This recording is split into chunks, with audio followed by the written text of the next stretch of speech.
Boa tarde, irmãos. Neste momento, convido a todos para elevar o pensamento ao Pai, para que possamos receber os bons fluidos, que se algum irmãozinho adentrou o nosso lar ou alguma energia negativa, que neste momento possa estar sendo limpa as nossas casas, recolhidos os irmãos sofredores, e que o plano espiritual esteja agindo sobre cada um de nós. Que a esperança ela siga viva dentro dos nossos corações e que diante da tristeza, da angústia, tenhamos a certeza que o Pai está conosco e que o Cristo nunca nos abandona. Que possamos sempre renovar as nossas energias, renovar a nossa fé, nos conectando com o Pai. É assim que nós damos por aberto o Evangelho desta tarde. Que assim seja. Que assim seja. Então, estimados irmãos, dando continuidade à leitura do nosso Evangelho segundo o Espiritismo, hoje nós vamos ainda no capítulo 18, muitos os chamados, poucos os escolhidos, fazer a leitura no item 10, 11 e 12. Muito se pedirá àquele que muito recebeu. Primeiramente vem a passagem evangélica e depois vem a explicação de Kardec à luz dos ensinamentos dos Espíritos. O servo que souber da vontade do seu amo e que, entretanto, não estiver pronto e não fizer o que dele queira o amo, será rudemente castigado. Mas aquele que não tenha sabido da sua vontade e fizer coisas dignas de castigo, menos punido será. Muito se pedirá àquele a quem muito se houver dado, e maiores contas serão tomadas àquele a quem mais coisas se haja confiado. Essa passagem está no Evangelho de Lucas, capítulo 12, versículos 47 e 48. Em seguida, vim a este mundo para exercer um juízo, a fim de que os que não veem, vejam, e os que veem se tornem cegos. Alguns fariseus que estavam com ele, ouvindo essas palavras, lhe perguntaram: também nós, então, somos cegos? Respondeu-lhes Jesus: se fosseis cegos, não teríeis pecados. Mas agora dizeis que vedes, e é por isso que em vós permanece o vosso pecado. Essa passagem está no Evangelho de João, capítulo 9, versículo 39 a 41. E finalmente agora, meus irmãos, vem a explicação de Kardec à luz dos ensinamentos dos Espíritos, que eu vou ler apenas 2 parágrafos em função do nosso tempo e fica o convite para quem quiser fazer a leitura no momento posterior. Principalmente ao ensino dos Espíritos é que estas máximas se aplicam. Quem quer que conheça os preceitos do Cristo e não os pratique, é certamente culpado. Contudo, além de o Evangelho que os contém, achar-se espalhado somente no seio das seitas cristãs, mesmo dentro destas, quantos há que não o leem, e entre os que o leem, quantos os que não o compreendem.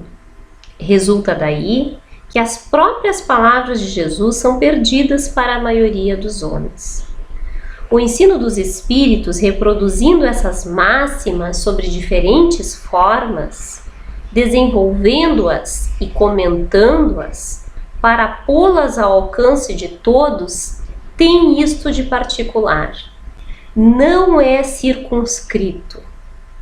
Todos, letrados ou iletrados, crentes ou incrédulos, cristãos ou não, o podem receber, pois que os Espíritos se comunicam por toda parte. Nenhum dos que o recebam, diferentemente ou por intermédio de outrem, pode pretextar ignorância. Não se pode desculpar nem com a falta de instrução, nem com a obscuridade do sentido alegórico. Aquele, portanto, que não aproveita essas máximas para melhorar-se, que as admira como coisas interessantes e curiosas, sem que lhes toquem o coração, não se torna nem menos vão, nem menos orgulhoso, nem menos egoísta, nem menos apegado aos bens materiais, nem melhor para o seu próximo, mais culpado é por mais meios tem de conhecer a verdade. Meus irmãos, primeiramente, nós sempre temos que contextualizar quando fazemos a leitura das passagens evangélicas, que existia todo um vocabulário e uma forma de falar de Jesus através de símbolos, de alegorias, com parábolas, utilizando de elementos do dia a dia daquela cultura para tentar dar exemplos, para tentar, por meio dessas historinhas, vamos dizer assim, passar mensagens, né? Mas, no entanto, meus irmãos, nós também sabemos que quando Jesus proferiu seus ensinamentos, ele não deixou tudo registrado.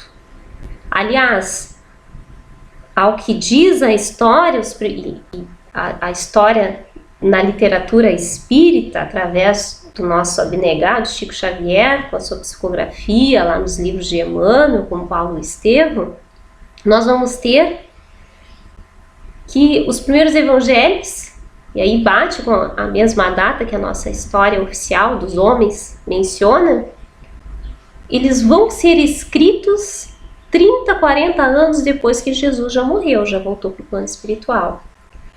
Então nós temos que pensar como é que esses ensinamentos, como é que as mensagens, as parábolas, as histórias que Jesus contou, histórias, eu quero dizer os ensinamentos por meio de histórias, que Jesus contou, como é que eles se mantiveram vivos até começarem a ser escritos?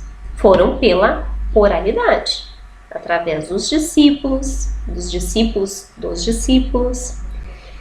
Então, quando isso vai ser escrito, e nós estamos aqui em 2020 e na língua portuguesa, nós temos que pensar que esses escritos foram em outras línguas. E aí houveram traduções, houveram adaptações, houveram talvez más traduções, melhores traduções, houve também interferência humana, né, que são as nossas especificidades na hora de fazer traduções. E muita coisa pode ter se perdido, mudado o sentido, a palavra que foi utilizada naquele contexto da cultura daquele povo naquela época, nós estamos falando de mais de 2000 anos atrás, né? Se queria dizer algo, na nossa língua já quer dizer outra. Então muita coisa aí se perdeu. Então, nós somos abençoados, porque como Cristo prometeu, ele mandou o Consolador prometido. Na época que a humanidade tinha condições de compreender aquilo que ele já havia dito, mas que não ficou esclarecido, e compreender mais aquilo que ele ainda não tinha nos ensinado, aconteceu, que foi por meio das instruções dos Espíritos. E aí não vem através de um homem específico, vem de uma coletividade de espíritos superiores, trabalhadores do nosso Mestre Jesus, em sintonia com Cristo, que vão, por meio dos médiuns, resultar na primeira obra da codificação espírita, que é o nosso Livro dos Espíritos, lá em 1857. De lá para cá, meus irmãos, e eu estou fazendo toda essa narrativa para vocês entenderem, tentando humildemente comentar o que nós lemos aqui, de lá para cá nós temos mais suporte para entender o que Jesus nos disse. E nós temos uma visão aclarada, melhorada, que é com o Espiritismo. Para quem acredita, é evidente, a gente sempre respeita quem não acredita, e a gente está falando aqui para aqueles que comungam conosco, né, do Espiritismo. Então, meus irmãos, o que está escrito aqui? O que Jesus quis dizer aqui, que muito se pedirá àquele que muito recebeu. Muitos de nós falam em Jesus. Muitos, vamos falar dos espíritas, nós espíritas, falamos dos ensinamentos do Evangelho, falamos dos ensinamentos espíritas, mas a questão que se coloca fundamental é, falamos de que forma? Falamos da boca para fora? Falamos de forma automatizada? Ou falamos a partir do nosso coração? Falamos enquanto seres imperfeitos? Sim, porque nós temos muitos erros.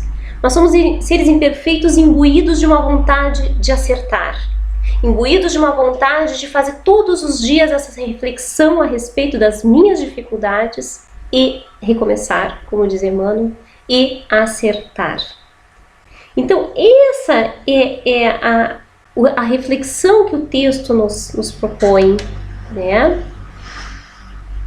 Hoje, nós não podemos dizer, talvez, até em alguma religião, existe alguma exigência para compreender ou não o Evangelho. E nós nem temos propriedade para falar disso. Mas falando do Espiritismo, no Espiritismo todos podem compreender as máximas do Cristo. Todos, letrados, não letrados. Não existe condição social, condição intelectual para tu entender o Evangelho de Jesus, para tu entender a codificação espírita. Não existe requisito. O requisito é tu estar de coração aberto para aprender, para estudar e para praticar. E por quê? Porque as mensagens dos espíritos, elas não estão destinadas apenas a um médium. Os espíritos se comunicaram por todo o mundo, inclusive foi esse o trabalho do nosso codificador, o grande trabalho do nosso codificador, abençoado Allan Kardec, em fazer essa verificação em mensagens que vinham por cartas mediúnicas, né, mensagens mediúnicas de várias partes do mundo. Né? Então aqui corrobora que esse ensino que vem dos espíritos, ele não é para um, é para todos. E nós temos que pensar, nós espíritas ainda na nossa reflexão, lá no nosso livro dos médiuns, uma das obras do Pentateuco, das 5 obras que compõem a nossa codificação, tem o livro dos médiuns, tem um item que é o item 28 que fala dos tipos de espíritas. Que tipo de espíritas nós somos? Somos então, não vou fazer, claro, em função do nosso tempo, leitura, mas apenas para pensarmos. Nós somos dos espíritas aqueles só fascinados com as manifestações? Procuramos as casas espíritas só porque queremos falar com os espíritos? Ver os espíritos se comunicando? Se nós somos assim, nós somos os espíritas experimentadores. Estamos só na base da curiosidade. Se nós vemos no espiritismo, mais do que fatos, compreendemos a parte filosófica, admiramos a moral, mas não praticamos, é tudo muito bonito, mas na prática não faço nada disso. Nós somos os espíritas imperfeitos. Mas se nós admiramos essa moral, e isso toca o nosso coração, estamos convencidos de que o caminho para a felicidade é nós praticarmos os ensinamentos do Evangelho de Jesus, à luz do Espiritismo, nós somos os verdadeiros espíritas, os espíritas cristãos. Nós não vamos ser perfeitos, nós não temos essa... seria muita audácia, né? Me tornei espírita, me tornei perfeito. Não. Sejamos humildes. Nós queremos sim melhorar. Nós somos imperfeitos, queremos melhorar. Queremos ser esses espíritas cristãos. E a Kardec ainda falava nos espíritas exaltados, aqueles muito entusiasmados. Né? Então, meus irmãos, já me alongando, mas o convite para nós hoje é pensarmos que tipo de espírita, que tipo de cristão eu quero ser. Porque nós podemos enganar ao mundo, mas nós não enganamos a Deus, nosso Pai que nos conhece. E não percamos nosso tempo, então, meus irmãos. Vamos aproveitar o momento atual para nos reorganizarmos à luz do Evangelho maravilhoso de Jesus e à luz dos ensinamentos esclarecedores da doutrina espírita, que vem deixar claro e cristalino o que devemos fazer, como devemos fazer, que responde a todas as nossas angústias e perguntas. Aí sim, nós deveremos estudar, porque aí nós temos a codificação espírita, acessível a todos. Não é uma leitura breve, porque, como diz o nosso codificador, lá no Livro dos Espíritos, na introdução, como adquirir a ciência do infinito em 1 ano, 2 anos? Não, nós vamos ter que estudar muito. E nós temos aí também as obras complementares do nosso abnegado e exemplar Chico Xavier. Quantas obras para nós estudarmos, refletirmos, nos consolarmos. Então, meus irmãos, aproveitemos essas oportunidades. Já me alonguei bastante, peço desculpa aos irmãos e passo de antemão a palavra para a irmã. Hoje, então, nós vamos encerrar mais uma vez com o livro Pão Nosso, da coleção Fonte Viva, Psicografia do Chico e Mensagens de Emmanuel. Mensagem de hoje, então, seria inútil. Respondeu-lhes: já vô-lo disse e não ouvistes. Para que o quereis tornar a ouvir? Essa passagem está em João, capítulo 9, versículo 27. Emmanuel, então, nos fala. É muito frequente a preocupação de muitos religiosos no sentido de transformarem os amigos compulsoriamente, conclamando-os às suas convicções particularistas. Quase sempre se empenham em longas e fastidiosas discussões, em contínuos jogos de palavras, sem uma realização sadia ou edificante. O coração, sinceramente renovado na fé, entretanto, jamais procede assim. É indispensável diluir o prurido de superioridade que infesta o sentimento de grande parte dos aprendizes. Tão logo se deixam conduzir a novos portos de conhecimento, nas revelações gradativas da sabedoria divina, porque os discutidores de más inclinações se incumbem de interceptar-lhes a marcha. A resposta do cego de nascença aos judeus argutos e inquiridores é padrão ativo para os discípulos sinceros. Lógico que o seguidor de Jesus não negará um esclarecimento acerca do Mestre. Mas se já explicou o assunto, se já tentou beneficiar o irmão mais próximo com os valores que o felicitam sem atingir o alheio entendimento, para que discutir? Se um homem ouviu a verdade e não a compreendeu, fornece evidentes sinais de paralisia espiritual. Ser-lhe-á inútil, portanto, escutar repetições imediatas, porque ninguém enganará o tempo. E o sábio que desafiasse o ignorante rebaixar-se-ia ao título de insensato. Não percas, pois, as tuas horas em elucidações minuciosas e repetidas para quem não as pode entender, antes que lhe sobrevenham no caminho o sol e a chuva, o fogo e a água da experiência. Tens 1000 recursos de trabalhar em favor de teu amigo, sem provocá-lo ao teu modo de ser e à tua fé. Então, meus irmãos, com essa mensagem belíssima de Emmanuel, que não usemos inutilmente nossos ensinamentos de Cristo. A doutrina espírita, ela nos esclarece que o espiritismo, a mudança é para nós. Nem todos estão prontos para ouvir, nem todos querem ouvir. Então, que cuidemos da nossa reforma íntima. Que assim seja. Que assim seja. Uma boa tarde a todos.